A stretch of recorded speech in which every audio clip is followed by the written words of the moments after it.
soldiers told a big lie. It's what I'd call a real whopper. But why? Well, stay to the end and Grandma Goodie will tell you. Hi, kiddo. I'm Grandma Goodie, and I'm here to tell you a Bible story. First, I need a drink of lemonade. I love lemonade. Well, this is a really exciting one. But you have to know at the very beginning that at the start of this story, Jesus is dead and buried. None of it'll make sense unless you know that. The day before, Jesus had been nailed to a cross, and he died, and that was proven because the Roman soldier put a spear into his side and into his heart to make sure that he was dead. So he was dead. Some of his friends carried him, wrapped him up in cloths, put him in a stone cave and rolled a giant stone in front of it. And so he was dead as dead can be, and he was buried. Well, the religious leaders and the chief priests and the Pharisees, those were the people who insisted that the Romans put Jesus to death. Well, they went to the governor, Pontius Pilate, and they said, we just thought of something. Before that liar, and they were talking about Jesus, calling him a liar when he wasn't. But anyway, they said to Pontius Pilate, Jesus, that liar, before he died, he said that on the third day, he would rise from the dead and come alive again. Well, it just dawned on us that if his disciples stole his body, they could tell everybody that he rose from the dead, and that lie would be worse than the first. So we want you to command a group of Roman soldiers to guard that tomb so they make sure that Jesus' disciples do not steal his body. And so Pontius Pilate listened to him, and he said, okay, you can have a guard of soldiers, and you go and you try to make that tomb as secure as you can. Hey, Bo, did you hear that? Pontius Pilate gave some Roman soldiers the orders that they were supposed to go to the graveyard and guard the tomb of a dead man. Can you believe that? That's the silliest thing I ever heard. Anyway, so these Roman soldiers are used to going out and fighting battles and, marching across territories and taking over stuff. Well, this group of soldiers, they're given the command, you go and you put the seal of Rome onto that tombstone so nobody can move it. And then, that's all, Bo. That's all. Go lay down. And so they went to the graveyard, and they followed their orders, and they went and they even put the seal of Rome, like they put a big marker across that stone. So if anybody moved it, all the power of Rome would punish them. And then the soldiers just stayed awake and guarded that tomb.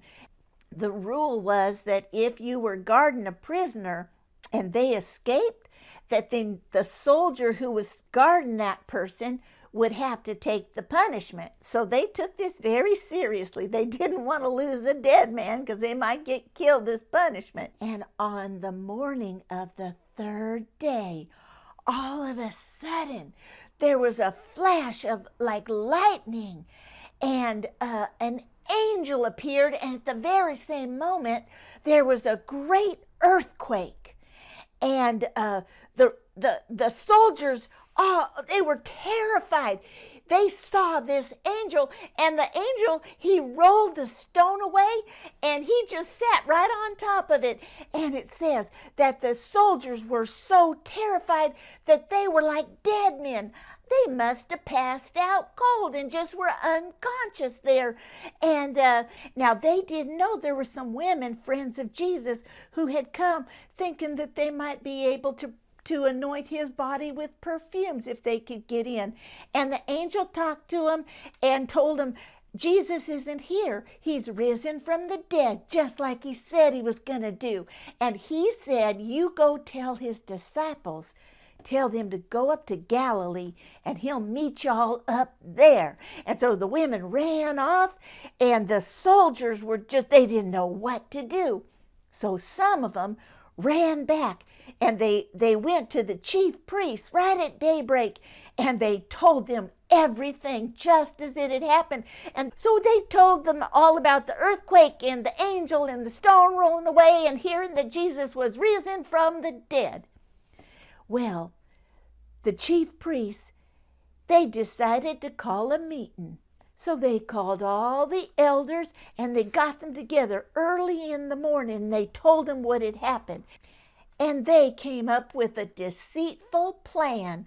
They decided that they were going to offer a lot of money to the soldiers if they would just tell everybody that they'd fallen asleep, and Jesus' disciples came in the middle of the night and they stole the body of Jesus. And the soldiers thought, well, we might get in trouble. They were afraid. And so the religious leader said, don't worry about that. We're in good with the governor. And if word gets back to him, we'll keep you out of trouble because we'll pay him a lot of money too. And so the soldiers decided to take the money and to make up this big lie and to spread it all over Jerusalem. And so they went out and they did that. They all went out spreading that lie. And to this day, there are still people who believe that that's what happened, even though it was a lie.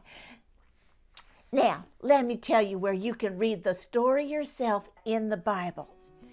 You want to look in the New Testament, and the book is the book of Matthew. And the verses, you're going to start in chapter 27 at verse 54, and then keep reading to the end and start chapter 28 and read all the way to verse 15.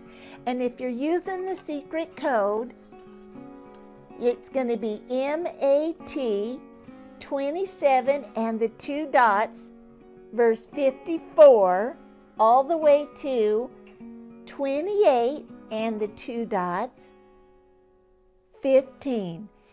And you remember, kiddo, Grandma Goodie loves you, but God loves you more.